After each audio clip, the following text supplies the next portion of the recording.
The one thing they all have in common, I think, is they're hungry. And I know that sounds simplistic, but I believe that's the single most important element that separates the quality of people's lives.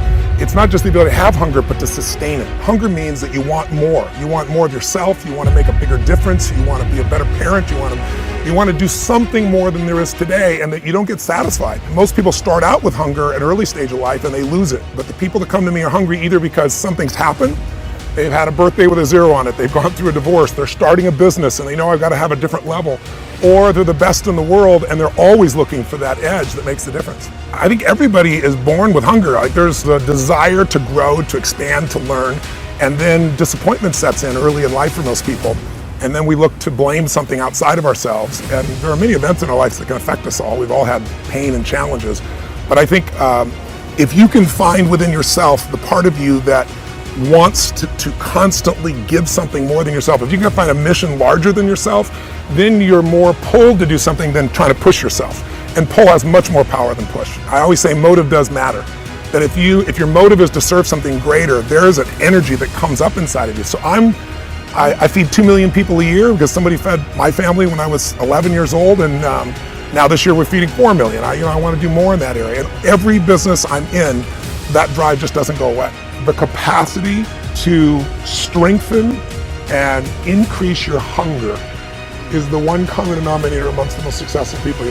They've never lost their hunger. Most people are hungry to achieve a certain amount, make a certain amount of money, and then they get comfortable and relax, or to get a certain level of fitness and then they relax. But Richard is as driven today as when he was 16 years old starting. I mean, he's like on fire, and he's 65 years old. Warren Buffett is 85 years old. He's as driven today as when, he began the journey, right? I believe intelligence. I love people that are wickedly smart. And I work to be wickedly smart by educating and training myself and so forth, and training my brain. There's a lot of intelligent people can't fight their way out of a paper bag, right?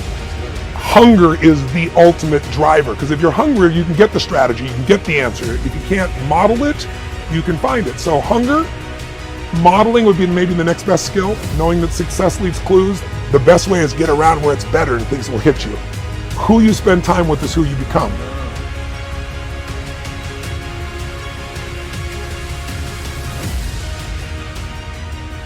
There's a level where all your dreams are realized.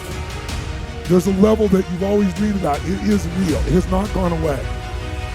But it takes that extra burst when you think there's nothing left. There's no way. You've tried everything 10 million times and you keep going. It's almost like God is saying, if you keep hitting this wall enough times, I will see that you will not stop, that you are filled with that level of determination, faith, and courage, and then the door opens and you get to that next level. But what most people don't know is the next level is just 2 millimeters above. And it's called outstanding, ladies and gentlemen, outstanding.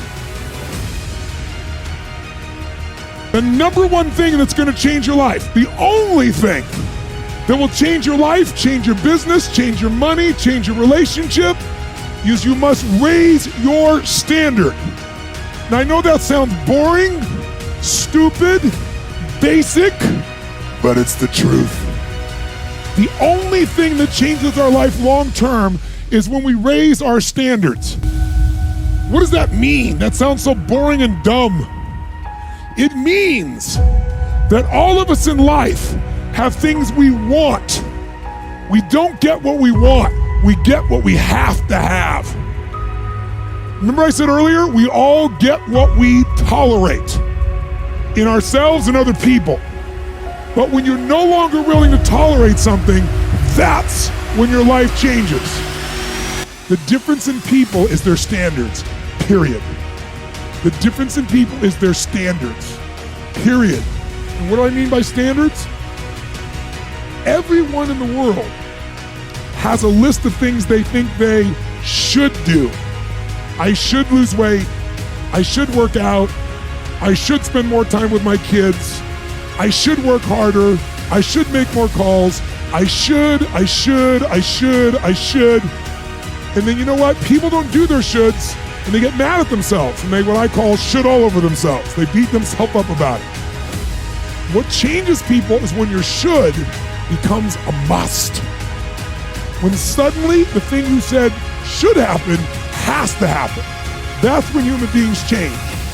It's like if you want to take the island and you're the head of the army and you want to take the island, the most powerful way to take the island is burn the boats. Because if there's no way to go back, it's amazing what happens when it's a must to do something versus a should. That's what makes human beings succeed.